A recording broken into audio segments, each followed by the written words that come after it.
Oke guys, balik lagi di Bantuy, Bincang Santuy. Nah, ini udah gue kasih nama sekarang nih, Lih.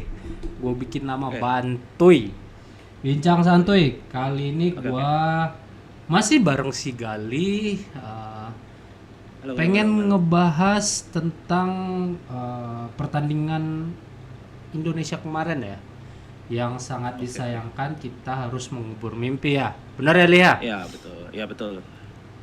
Oke, gue langsung aja ya Lia. Oke. Sebenarnya ini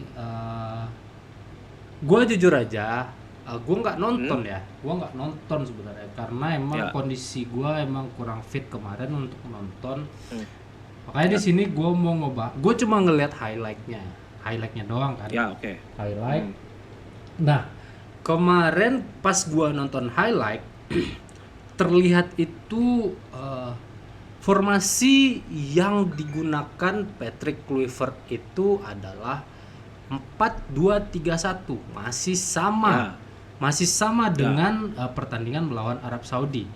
Tapi Oke. nah ini Ya. pas saat build up mereka itu terlihat berubah menjadi 3-5-2. Ya. Menurut lu, Le, gimana? Ya. Apakah pertandingan melawan Irak kemarin Hmm, itu bisa dibilang ada sedikit kemajuan dari gaya permainan kita atau masih gitu-gitu aja? hmm, oke. Persoalan pertama berarti ini adalah percobaan keempat dari formasi yang nggak pakai 3 back ya. Ya, betul. At least mungkin gua kemarin kurang merhatiin juga pas lagi lawan Cina Taipei sama Lebanon ya. Gua lupa dia pakai apa pakai double pivot apa pakai satu pivot gitu. Gua lupa. Nah, kalau ditanya lebih baik atau enggak, ya. Tapi balik lagi karena lawannya juga Irak Irak, gitu betul. kan. Kalau secara ya kalau misalnya kita tahu kalau udah gini kan juga nggak cuma sistematis secara ini ya apa Hmm, secara game atau nggak secara teknis doang ya tapi betul. udah apa udah mental juga berbicara gitu. Ya, betul. Itu juga mungkin karena emang mentalnya pemain Arab biasa untuk qualifier, maksudnya tingkat-tingkat qualifier tinggi gitu kan, itu kan mereka udah biasa ya. Mungkin Betul. kita juga salah satunya juga pas lagi apa? Pas lagi kemarin kalau misalnya lu ingat kan kemarin waktu pas lagi kita mau ke Olimpiade juga gitu ya. Hmm. Nah, itu juga termasuk kayak gitu mungkin secara intensitas itu secara mental mungkin kita sedikit kaget lah pas lagi emang ada di apa level yang lebih tinggi karena kan ini kan udah levelnya udah secara ini banget ya, secara tinggi banget nggak cuma tactical tapi secara mental juga ini. Nah, Tapi kalau misalnya dibilang lebih baik, yes, yes. gua bilang emang oke, emang sedikit lebih baik. Tapi Ah, kalau misalnya dibilang lebih baiknya kayak gimana, which one is better? Yang mana yang better? Lawan ya Arab betul betul betul Saudi betul, ya better better better. better Seharusnya lawan Irak ya berarti ya? jadi jadi kesannya kayak gini sih pas lagi lu pakai 4-2-3-1 ini telah kayak kayak orang kayak tim yang telat panas. Jadi pas Oh. lagi lu 4-2-3-1 pas lagi lawan Arab kayak belum belum begitu jadilah. Jadi kayak lu masih Coba-coba masih ya kayak kelihatannya. nerka-nerka lu pas lagi main 4-3-2-1 tuh harus kayak gimana. Nah, yang kemarin tuh better ya tuh dikarenakan mungkin sudah terbiasa pas lagi yang kemarin udah main lawan Arab, terus diinin lagi pas lagi lawan Irak. pas lagi lawan Irak kemarin Hmm. gitu. Tapi kalau menurut gua yang gua tonton kemarin, sebenarnya kan kemarin gua pas lagi lawan Arab kan nonton itu cuma setengah babak. Ya, Nah, betul. kebetulan yang lagi lawan Irak ini gua nonton dari menit 30-an sampai 80. Itu pokoknya gua nonton sampai Sananta itu masuk sama siapa ya? Duh, gua lupa. Pokoknya pas lagi Sananta masuk aja itu. Nah, itu. Gua nonton sampai situ. Secara permainan ini ya. Jadi eh, sebenarnya plus minusnya kayak begini. Plusnya secara pegang bola itu pas lagi lawan Arab sama lawan Irak itu bagus secara penguasaan bola. Iya bener sih. Ball Possessionnya tinggi ball sih possession lawan itu Irak. bagus kan? Iya. Ya, lawan Irak itu kita 58 ya kalau nggak salah ya. Gue lupa juga deh. Ya sempat ada 58%. Nah itu kan setengah kayak gitu kan.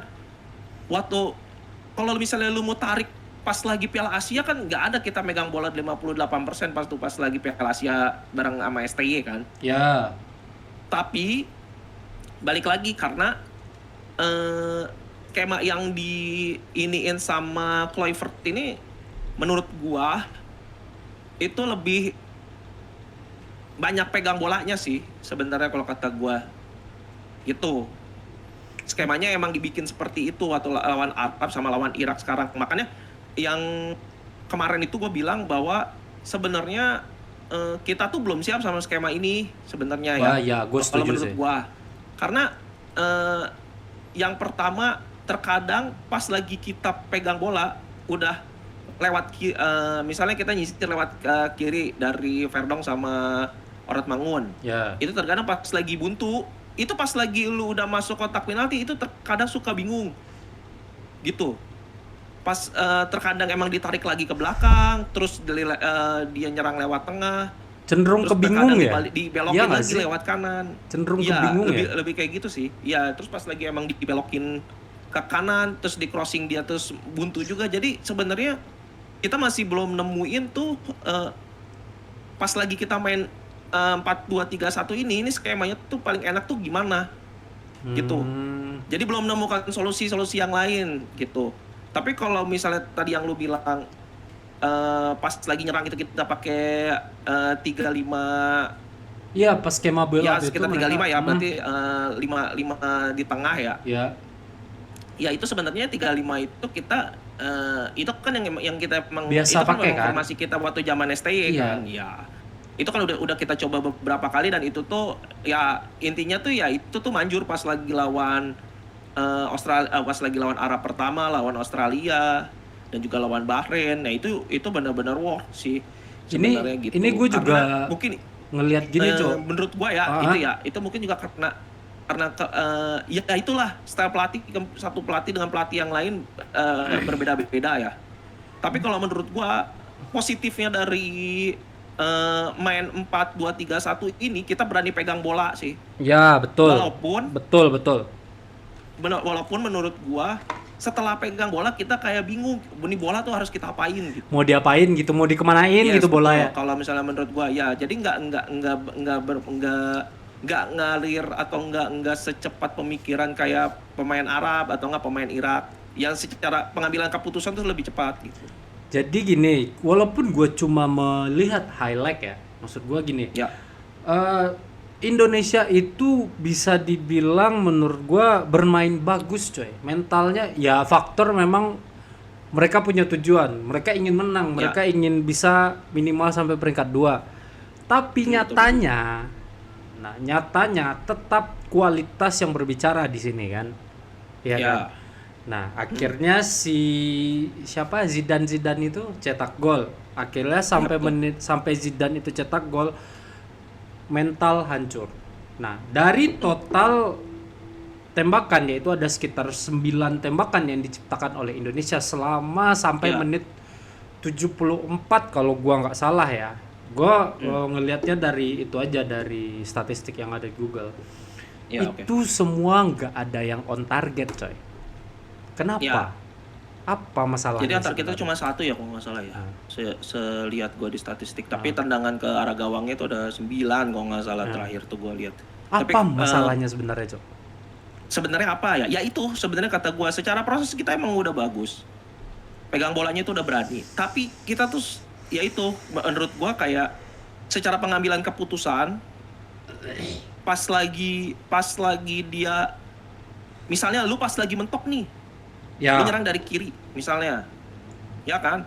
Pas lagi mentok ini, nah itu pengambilan keputusan ini sih yang emang belum ini, gitu. Karena kan itu kan berhubungan dengan mental ya, dengan pengambilan keputusan dan lain-lain. Kan itu bisa lu latih, tapi balik lagi ada beberapa faktor teknik dan faktor mental di situ kalau dalam pengambilan keputusan kan.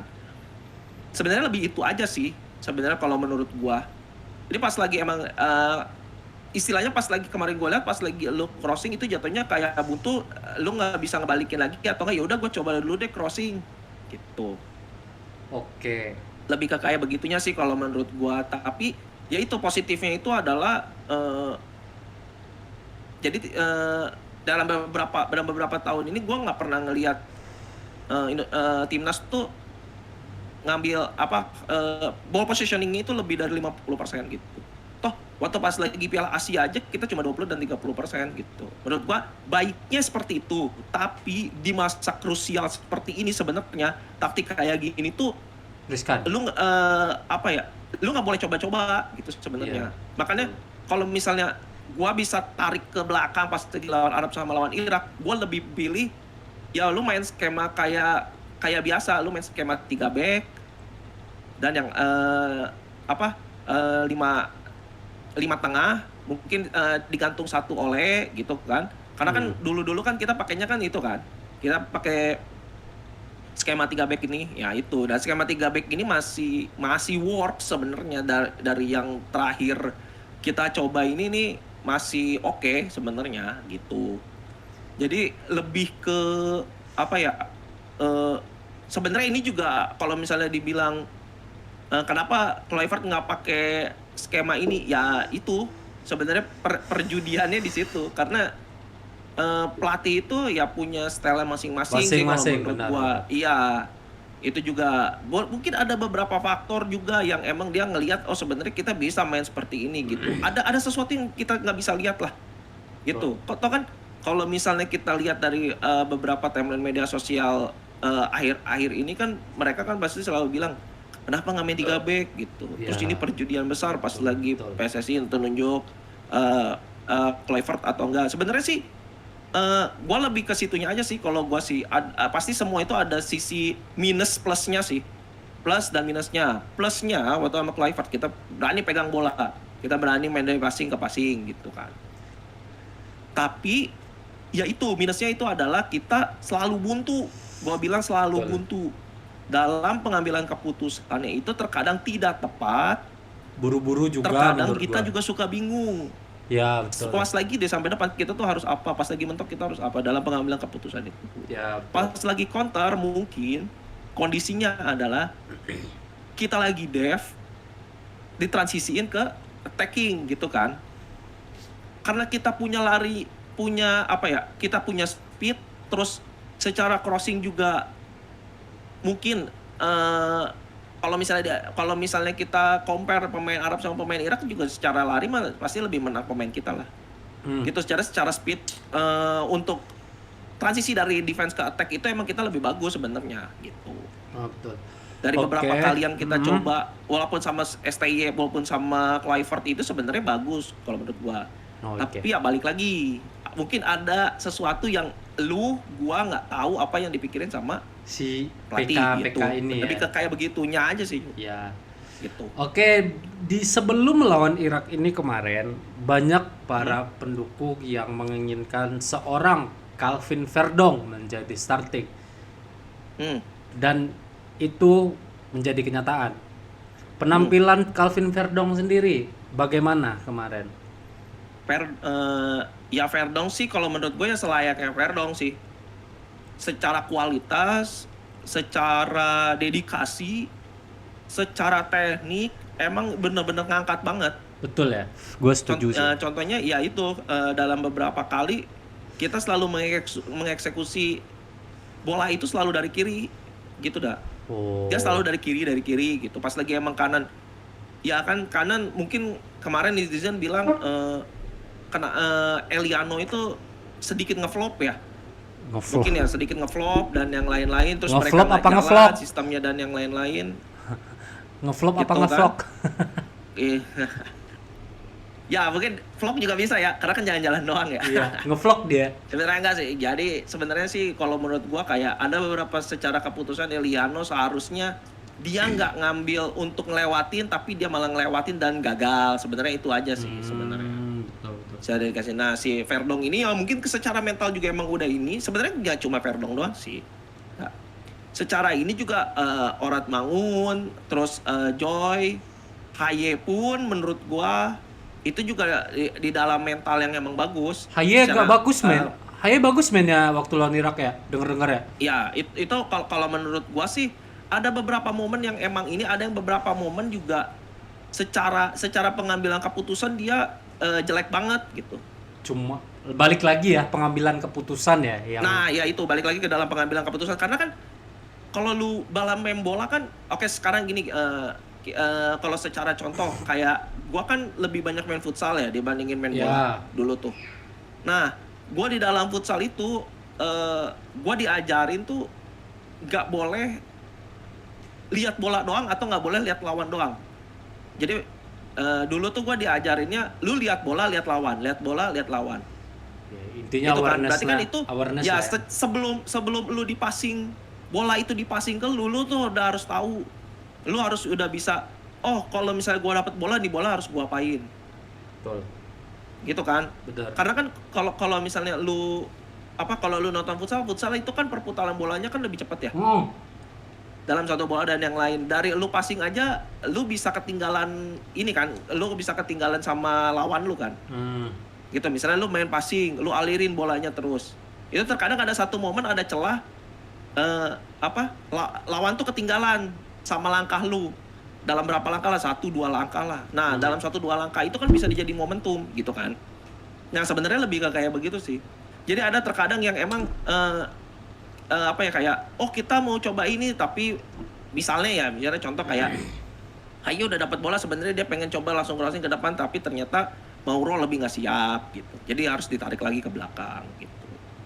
Jadi sebenarnya sih kalau menurut gua sih ya itu tadi terkadang ada sesuatu yang emang menurut gua ya dalam pengambilan keputusan itu di situ nggak sepenuhnya tentang teknik, nggak sepenuhnya juga tentang mental ya itu menurut gua.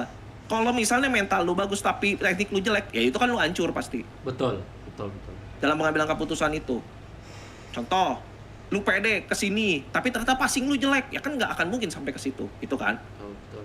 Ya kan? Nah, kalau misalnya mental lu jelek secara passing bagus, lu pasti bingung, pas lagi bolanya lu dapet, ini bola mau gua apain ya?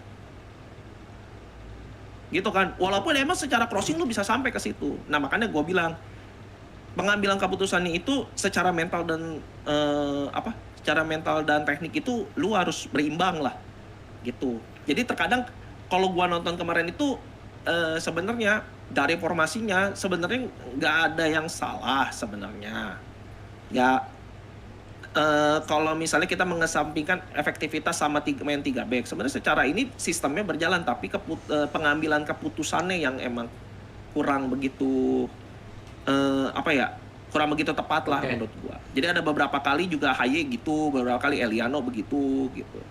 Ada beberapa kali pas lagi emang ngambil nusuk ke tengah, itu juga ada beberapa juga Mauro juga salah pengambilan keputusannya juga bad gitu. Nah, itu juga termasuk kan gol yang dari Rizky Ridho itu juga itu termasuk pengambilan keputusannya juga yang emang kurang sigap gitu. Lebih ke panik gak sih, Cuk?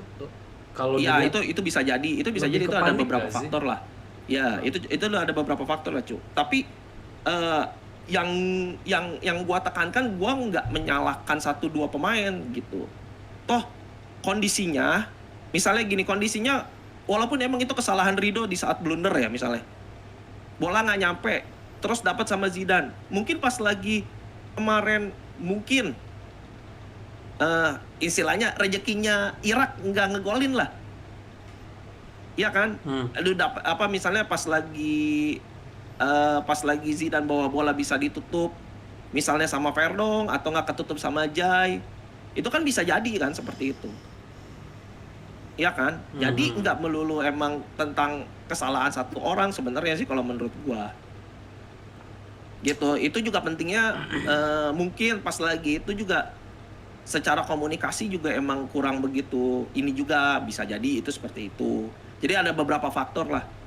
Tapi gua paling anti itu dalam main itu adalah menyalahkan salah satu pemain. Kalau misalnya dalam sistem itu tidak berjalan seperti blunder kayak gini, ini gua nggak menyalahkan pemain, soalnya kenyataannya pas lagi lawan Irak kemarin itu secara sistem sih jalan sebenarnya gitu. Oke, betul. Jadi berarti sebenarnya kita kemarin itu sudah bermain bagus ya. Cuma masalah terbesarnya ada di pengambilan keputusan yang Ya bisa mungkin kayak gitu. dibilang masih belum lah, masih belum Ya. bagus. Jadi Nah, jadi tapi sebenarnya kalau misalnya secara progres pas lagi kemarin lawan Irak pas lagi round kemarin, terus pas lagi Piala Asia dan yang sekarang sebenarnya jatuhnya progresnya juga kelihatan sebenarnya. Cuma kita nggak bisa ngeliat progres itu karena kan beda tentang taktik pelatih ini kan. betul. Sebenarnya gitu. Sebenarnya kelihatannya tuh pas lagi emang kita berturut seperti ini, misalnya kita masih dilatih sama STY, terus kita tahu hasilnya seperti apa, atau enggak kita bisa, walaupun emang kalah misalnya kita bisa kalah 1-0, atau enggak kita bisa seri, mungkin 0-0, itu sebenarnya kan udah peningkatan, karena berapa kali kita ketemu Irak kan kita selalu kalah ya. Kalah betul. Gue setuju sih, Nah gue lihat dari itu kan statistik. secara hasil dan progres itu kan berarti kelihatan itu pas lagi itu. Soalnya dari hasil ini sebenarnya nggak bisa dilihat dari lu menang atau enggak aja, tapi itu gua bilang itu adalah secara gua melihat progresnya timnas. Tapi kalau gua ngelihatnya sebagai orang awam yang pengennya hasilnya, sebenarnya gua nggak seneng sama hasil itu gitu. Kalau misalnya mau disalahkan, gue juga pasti menyalahkan hal yang sama dengan netizen semuanya sebenarnya. yang harus bertanggung jawab ya tetap lagi pelatih, karena semua sistem ini adalah tanggung jawabnya pelatih, dari formasi, betul. starting 11 dan yang lain-lain. Itu makanya gue bilang kayak di saat ada satu ada satu game itu bagus, pasti yang dielu-elukan pemain.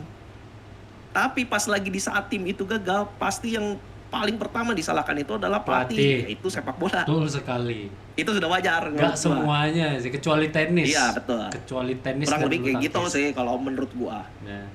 Oke, Cok. Gini, Cok.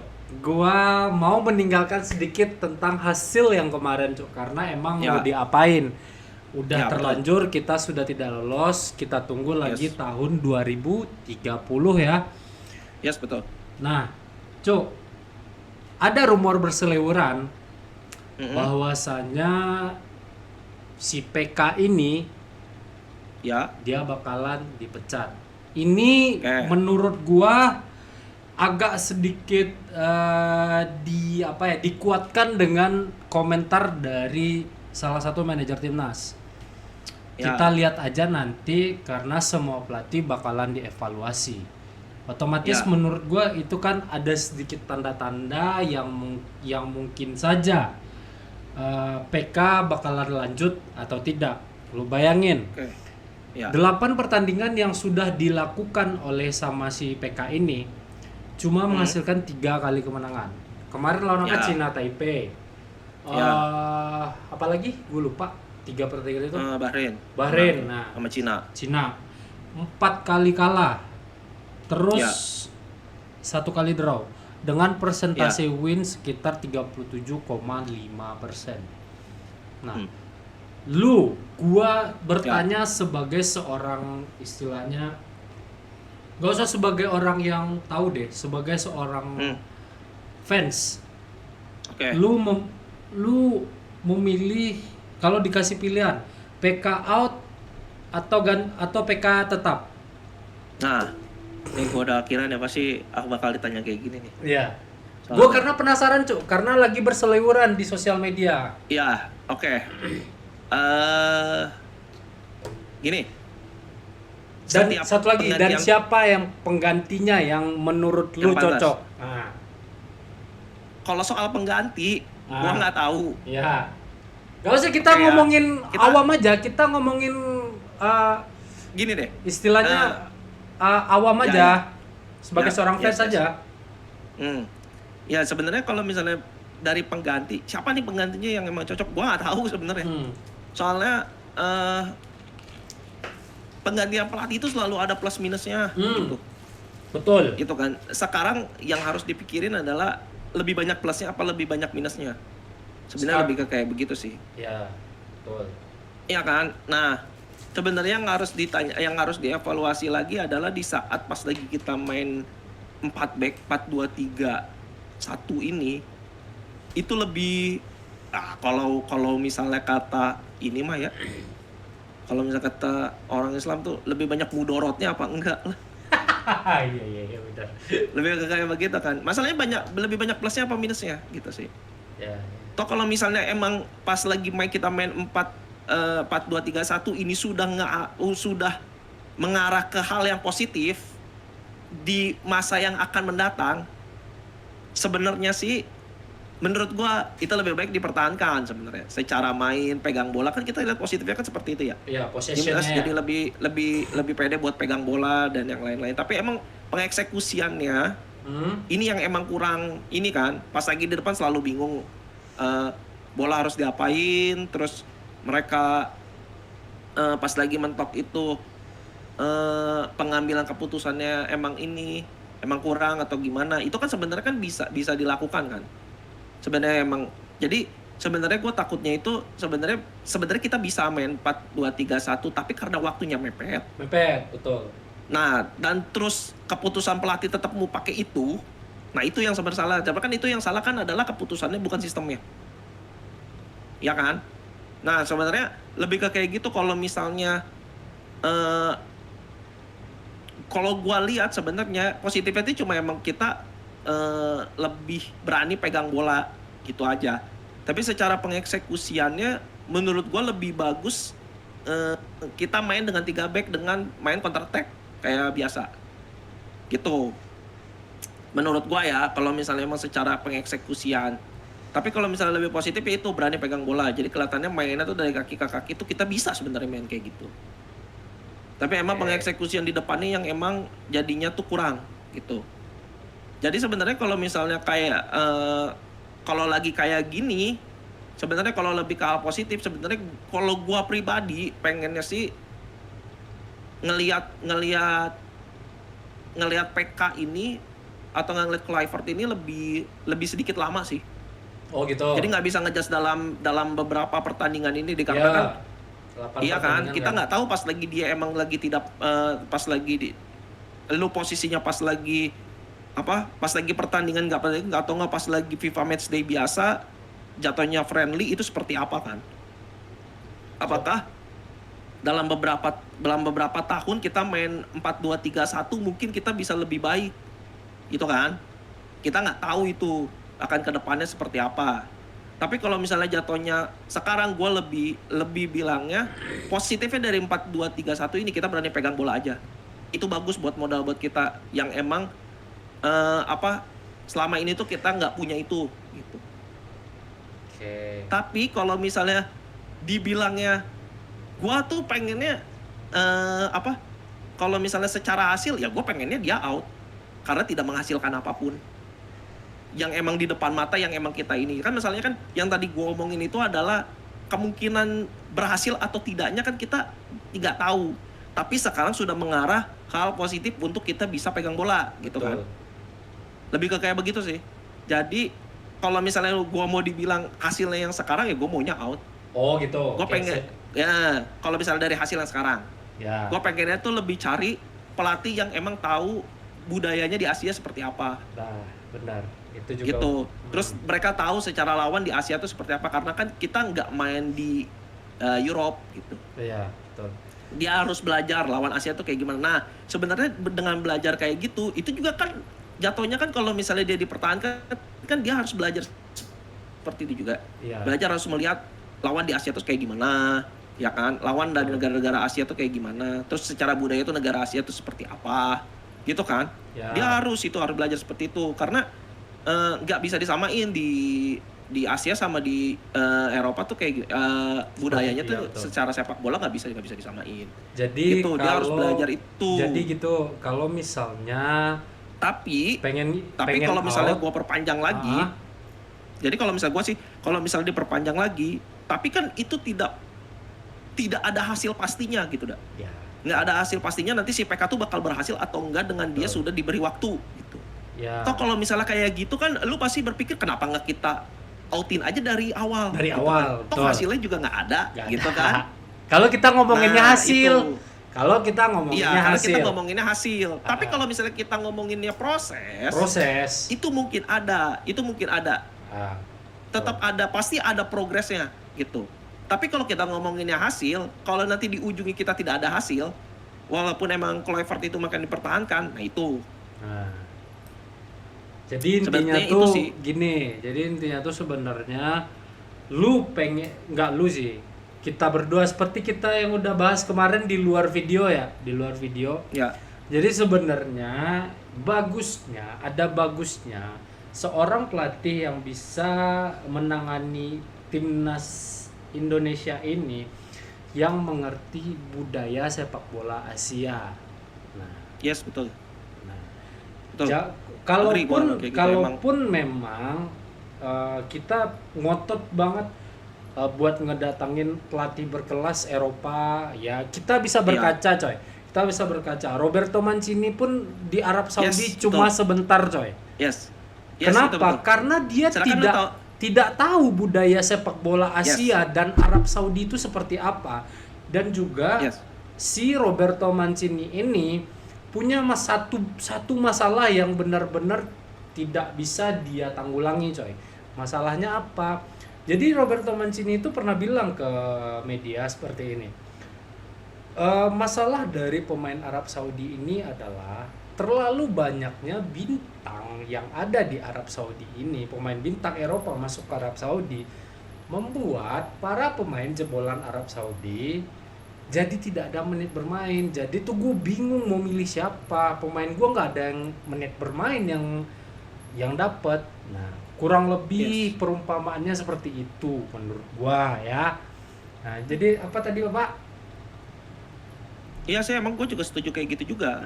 Emang ya sekarang kalau misalnya kita mau meragukan, apa yang kita ragukan dari Mancini? Toh Iya. Italia juga juara Euro sama dia kan. Nah, tapi pertanyaannya kenapa dia gagal pas lagi dia ngelatih Arab? Nah itu Jawabannya tadi yang menjadi kata gue. Jadi secara sepak bola itu kulturnya dari Eropa sama Asia tuh emang berbeda. beda, jauh Sebenarnya berbeda kayak gitu. coy. Jauh berbeda ya, Jauh betul berbeda, sekali. coy. Makanya kenapa jatuhnya pelatih Thailand dulu tuh siapa, Alexander Poska itu dia bagus karena dia tuh udah tahu sistemnya negara, misalnya jatuhnya budayanya Thailand atau enggak budayanya sepak bola Asia Tenggara tuh kayak gimana. Betul. Ya kan, terus pelatih Thailand dulu, ya kan?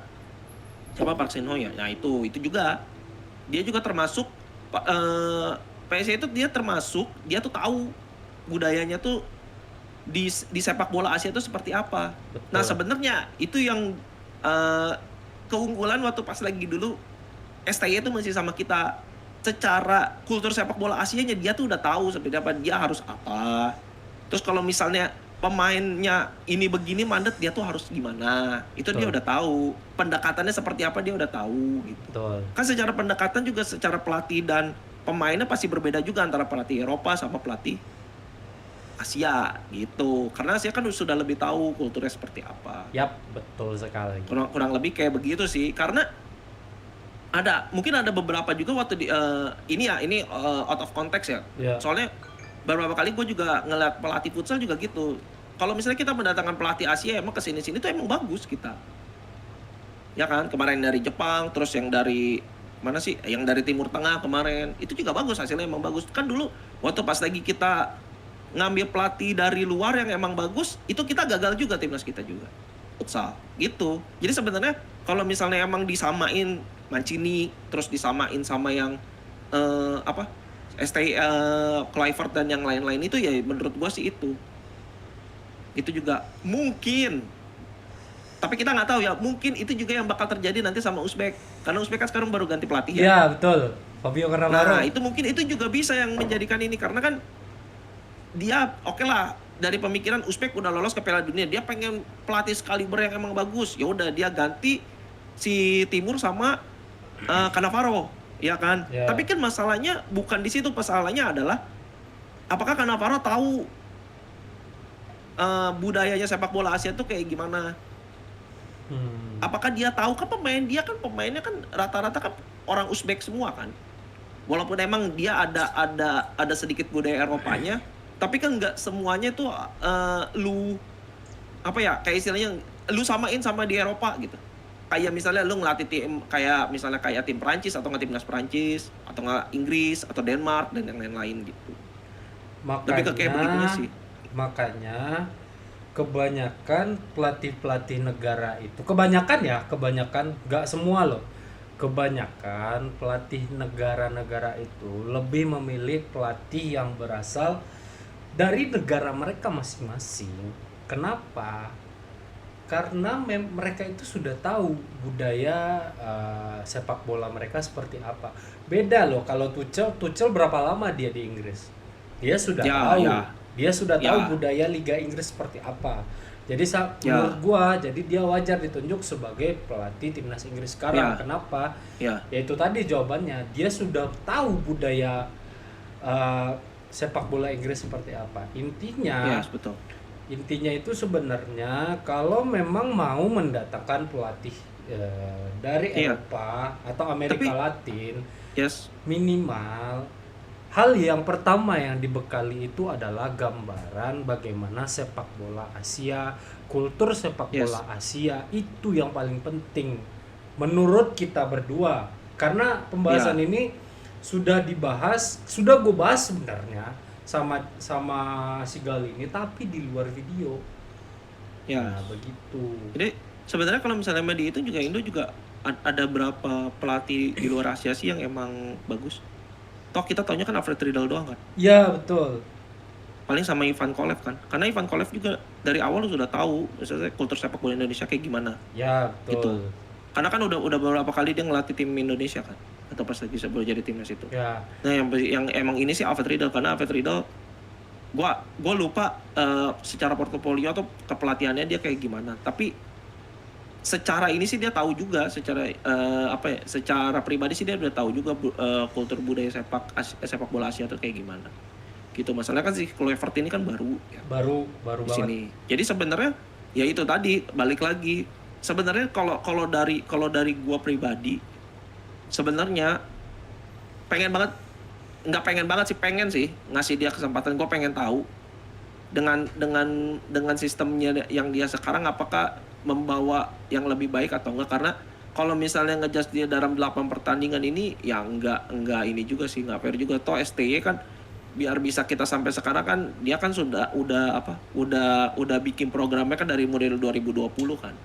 Toh si Kluivert kan baru tahun ini kan. Nah itu lebih ke itunya aja sih. Jadi ya kita sebagai penonton mah toh pelatihnya siapa aja pasti kita dukung gitu kan. Tapi kan kita lihatnya lagi, kita pengennya kan timnas kita berprogres dan nggak balik lagi ke ke settingan awal lah. Ya. Itu kan, yang emang mainnya murad-marud atau kayak gimana, kita nggak pengen kayak gitu. Jujur gitu. Aja, Cok. Soalnya gua setuju juga sama statementnya waktu pas lagi Atep kemarin ditanya juga kayak gitu. Soalnya nggak bisa kalau misalnya lu sepak bola lu menyalahkan pas lagi blunder lu menyalahkan satu pemain gitu. Pasti ada peran 10 pemain yang lain gitu. Nggak cuma salah satu orang yang blunder itu doang gitu. Terakhir tuh. Terakhir. Gimana? Pengen ST balik gak lu? Gua secara pribadi sebenarnya kalau misalnya masih melanjutkan masih pengen. Nah, STY balik, tapi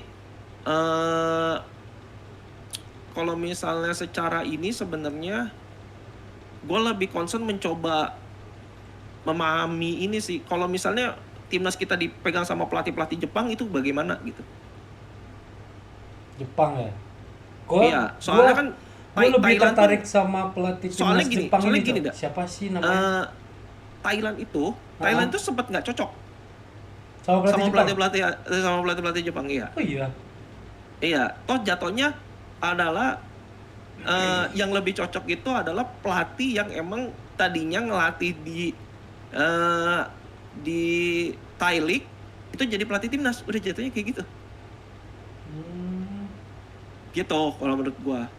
Kalau secara ini ya gua pengennya coba ngeliat ini sih. Tapi kalau misalnya dengan kultur sepak bola dan pemain Asia Tenggara yang emang udah dia tahu sebenarnya, ada satu kandidat dari Liga Indonesia sebenarnya.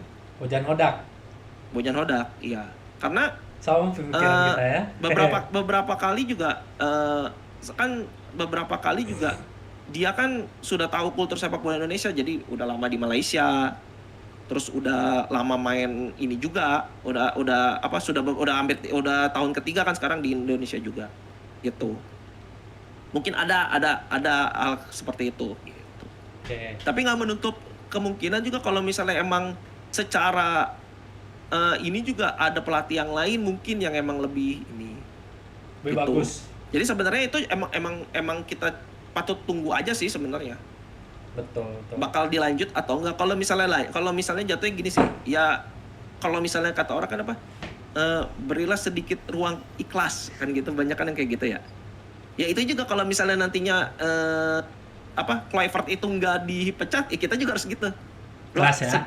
Luangkan sedikit ruang ikhlas gitu. Sambil kita bukan berharap, sambil kita lihat juga secara progres apakah sebenarnya bermain dengan 4 back ini dengan waktu yang emang lebih lama itu bakal lebih bagus gitu. Kan itu kita nggak tahu. Mungkin siapa tahu sekarang emang gagal pas lagi kita menuju ke Piala Asia 2 tahun lagi. Kita kita bukannya bisa sampai semifinal. Tunggu, kita bukannya udah lolos Piala Asia ya? Udah. Iya kan? Tapi kan pas lagi 2027-nya kan kita nggak tahu kita bakal Ya sampai pas 16 kompetisinya besar kan? maksud lo kan? Yes, betul. Siapa tahu pas lagi emang persiapan atau nggak pemahaman dari taktiknya Kluivert sekarang itu lebih emang lebih oke gitu karena dia sedikit diberi waktu. Mungkin bisa jadi perempat final kah atau semifinal kan kita nggak ada yang tahu. Tapi apakah itu bisa flop? Pasti bisa. Pasti bisa. Ada kemungkinan untuk flop juga. Jadi sebenarnya ini tinggal perjudian di PSSI aja sebenarnya, di federasi. PSSI sebagai federasi paling tinggi, ya itu mau ngambil keputusan seperti apa. Tapi kalau misalnya emang jatuhnya sekarang, ya pasti netizen tahu sendiri lah. Yang emang patut disalahin, pasti kan kalau misalnya emang kegagalan seperti ini kan pasti harus selalu ada yang disalahin. Selalu harus ada yang dikambing hitamkan. Betul. Gitu kan. Ya apa sih mau nggak mau ya federasi. Ya yang mendukung. Ya kalau menurut gue sih yang kemarin mendukung STY out ya itu. Ternyata kan yang emang lebih ini kan nggak secara hasil nggak lebih better juga. Sebenarnya menurut gue sih gue sedikit susah sih. Lo mau ngomonginnya secara progres atau nggak secara hasil tuh itu emang susah. Toh kalau misalnya kita mau melihat progres dengan hasilnya seperti ini kita harus terima gitu. Tapi kalau misalnya kita harus selalu ngelihat yang melulu hasil, ya itu yang susah. Tapi menurut gua kalau kita ini menurut gua ya, kalau kita memang sepak bola itu semua merancu dengan hasil. Jadi mau sebagus apapun tetap yang harus dilihat tuh memang hasil ya menurut gua. Ya. Karena kita udah lihat persentase kemenangan Kluivert yang mana memang seperti yang udah dibilang kemarin, kita lagi perang terus komandannya tiba-tiba ganti kan dengan strategi yang berbeda. Yes. Ya waktunya juga sempit. Menurut gua kalau kita merancu hasil out kalau bagi gua. Tapi kalau untuk proses ya kayak STY di awal-awal aja pusingnya minta ampun gimana. Kalau kita ngomongin proses, mungkin bisa aja kita bermain seperti total footballnya Belanda. Mungkin ya. Semua ada kemungkinannya. Sebenarnya ada kemungkinannya ya. Kita balikin lagi ke tangan federasi kita. Siapa, bagaimana nantinya keputusan yang dia ambil karena memang agenda timnas sekarang bisa dibilang liburnya cukup lama ya. Tinggal menyisakan FIFA Matchday. Terus tahun depan AFF. Tahun depan lagi ada Piala Asia 2027 ya. Kalau gua nggak salah ya. Nah, bisa dibilang itu lumayan lama untuk berproses menurut gua. Ya, betul sekali.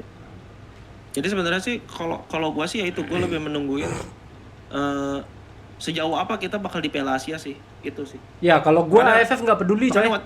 Iya, enggak, soalnya AFF gue juga sebenarnya kalau bisa dibilang peduli ya peduli, gue mah. Gua nggak Toh itu peduli. juga buat ngelihat progresnya kita seperti apa.